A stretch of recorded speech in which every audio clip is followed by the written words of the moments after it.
All right, our fourth writer tonight is Eric Bodwell. In his interview, when asked when or how he knew he was a writer, Eric Bodwell gave what I thought was one of the most honest and perceptive answers that I've heard. Simple. When I discovered that I could affect other people with my writing, I knew I was a writer. I'd like to read you several of my favorite lines from the poems he is about to read, but they'll probably be better coming directly from him. Eric Bodwell.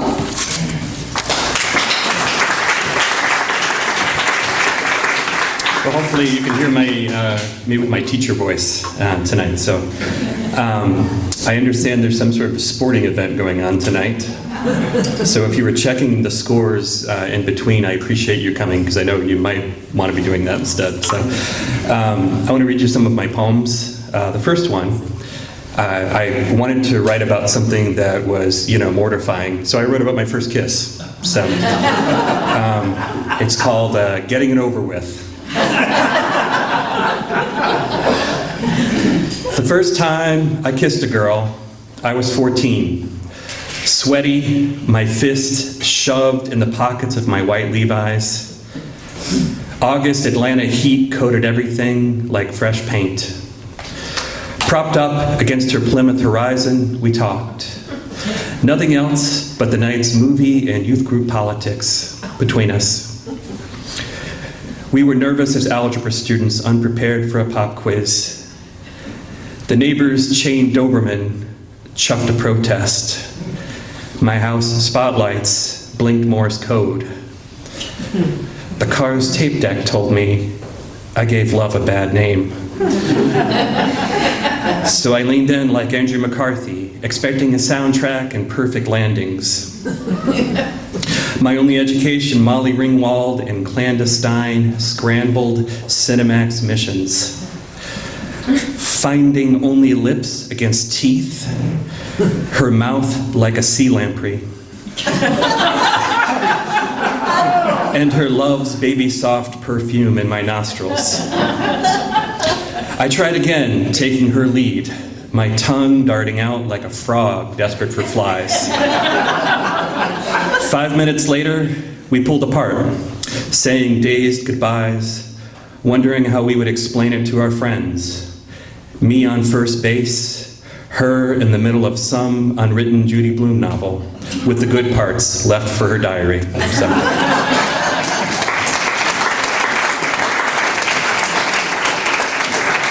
Some of these are funny, some of them are serious, so this one's a little bit more serious.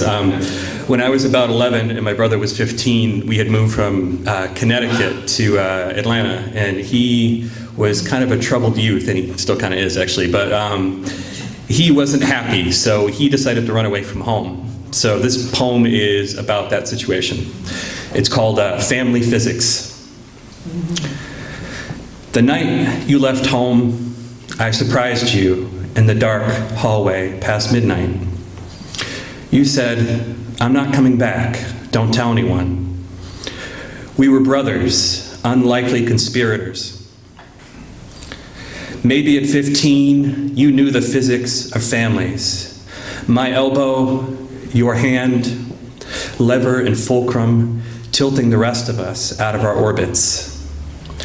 I looked for you in the cold, cracked creek bed behind Ridgeview Middle, under the pool tarp at Wood Creek Clubhouse, in your bedroom, finding nothing but the outline of you. 2 weeks later, you called, money spent, only your anger left, burning bright like a supernova, still seen everywhere, even now in our far-flung universe.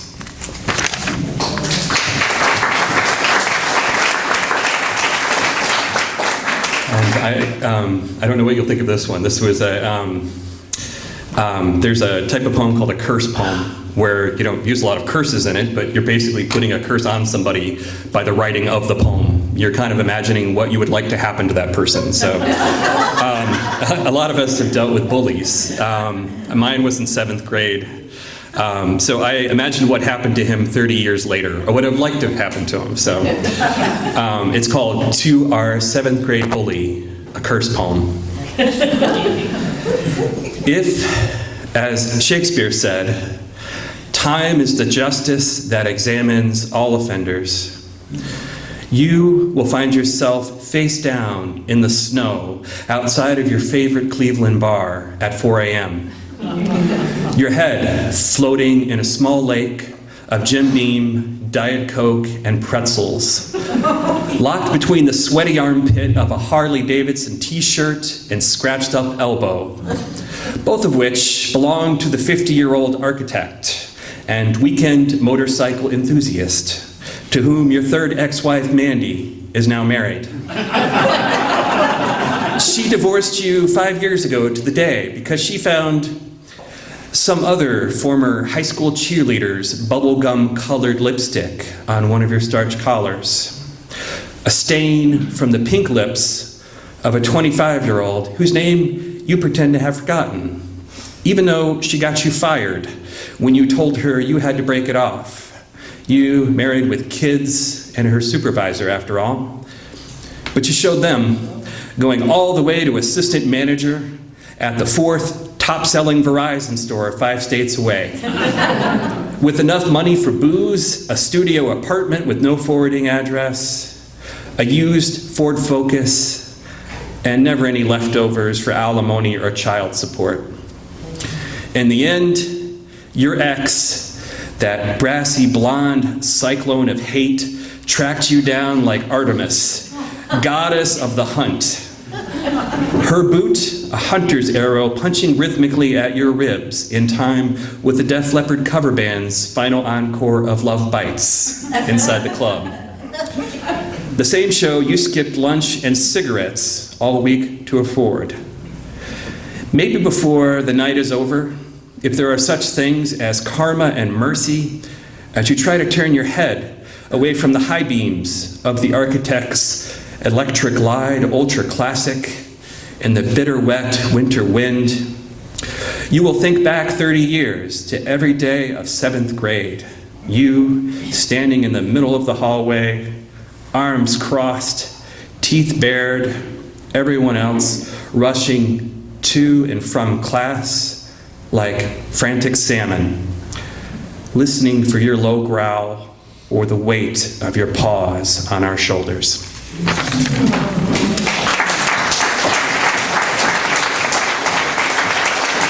So I've been in several writing classes, and a lot of times they'll give you like these prompts or challenges that you're supposed to use to start the poem. And as I'm sure people who know me well will tell you, I'm a bit contrary. You tell me to do something, I'm going to do the opposite. So I was supposed to write an extravagant love poem where we use all kinds of, extravagant language and ideas and stuff. So I wrote an extravagant breakup poem instead. And I basically went to Google and found the most caustic and awful things I could find to put in there. So it's called Dangerous Habit. You were my dangerous habit, my nicotine urgency, gray burning relief. I needed you like brownies need vanilla ice cream and liquid fudge. A sticky, soggy goo puddle of sweet crumbles. I even craved the ruin. You were my Red Bull and vodka, hazy confidence, my heart pounding on the door of its empty locked room. You were my cassowary when cornered, leading with your shy blue-feathered neck, then jumping and slashing with 3 daggered claws exactly at my carotid. Your moods were cut alexandrite, changing color with the light, from yellow-green bruise to candied blood orange. Your words, ungracious manganiel apples, burning your tongue and galling my ears. No matter how many times we tried to leave, rooting ourselves out like weeds, we always came back, our absence drawing us like oleander, the cloying scent, its flared pink crepe leaves, a flame too delicate not to touch. Who would have thought I would see you now, the space between us in this room, like the Rio Tinto in Spain, ready to eat us alive, as strange as lakes on Jupiter or Mars.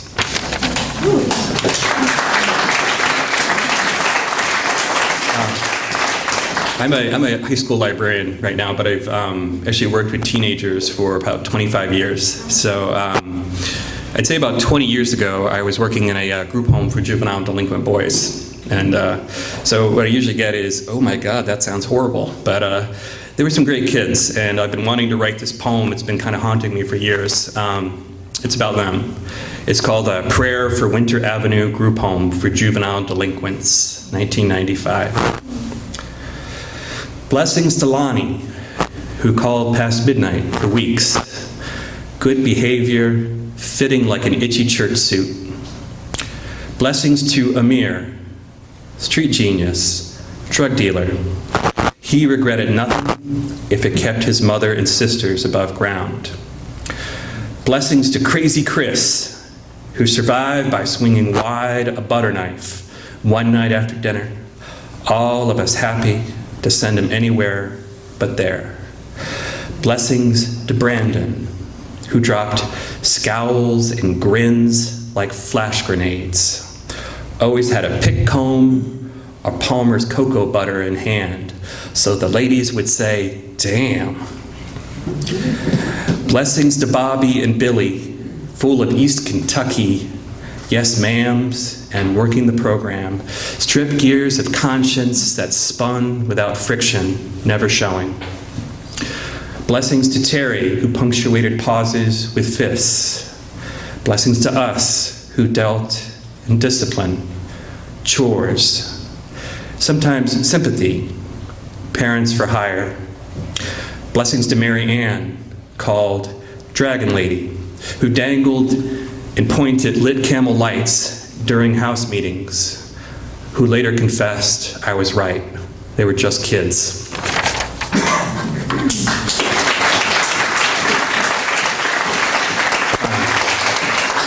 My mother died in 2011 from a rare form of cancer that basically eats away your organs. So a couple years ago, I had a dream, a really strange dream that I woke up in the middle of the night, and I kind of snuck out of the bedroom and found some light and had to write all the details down, and it later became this poem. It's called Awake, 2 a.m. You are not surprised by your grief at 2 a.m. when you push to the surface from the deep end of a dream of your mother standing at her kitchen counter, swirling flour like a spell on the marble countertop, ready to conjure apple tarts or butterscotch cookies with her rolling pin. And your father in a supporting role, dozing in his corduroy lazy boy in the next room, his baritone rumble, the murmuring lullaby of the evening news, and the violins the backyard crickets make of their bodies play a soundtrack to some lost night in early June. Years after the blood cancer rusted her organs like some derelict shipwreck, you still dive deep, excavating the dark waters of the wreckage. Her scrawled macaroni casserole recipes, flower-filled birthday cards, and unintended moments, frozen and fading photographs. An archaeologist of forgetting, you examine every artifact you can salvage.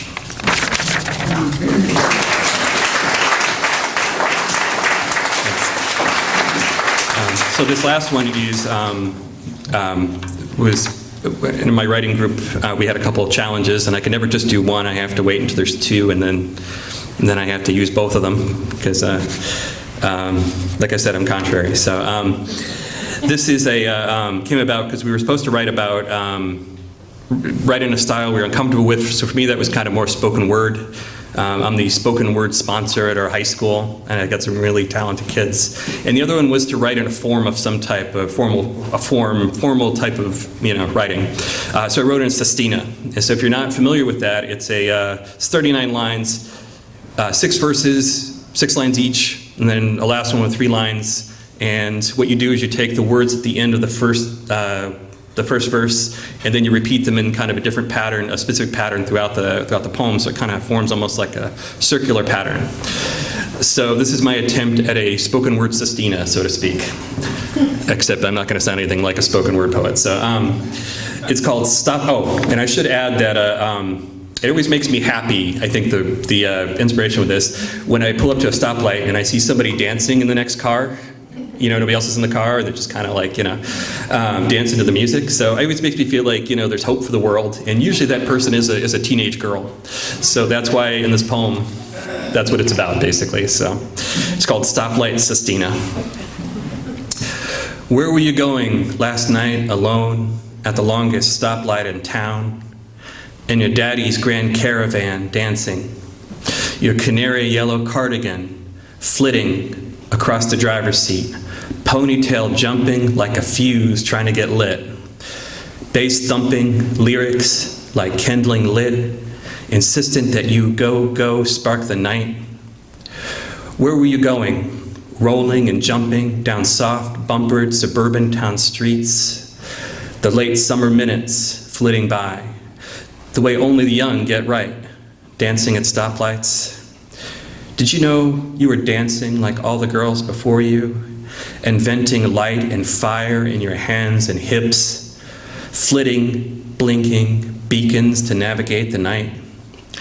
Where will you bring that light in all the towns where you live, places that jump, cut, ticky-tacky American dreams? Jump ahead 10 years, dancing stoplight girl.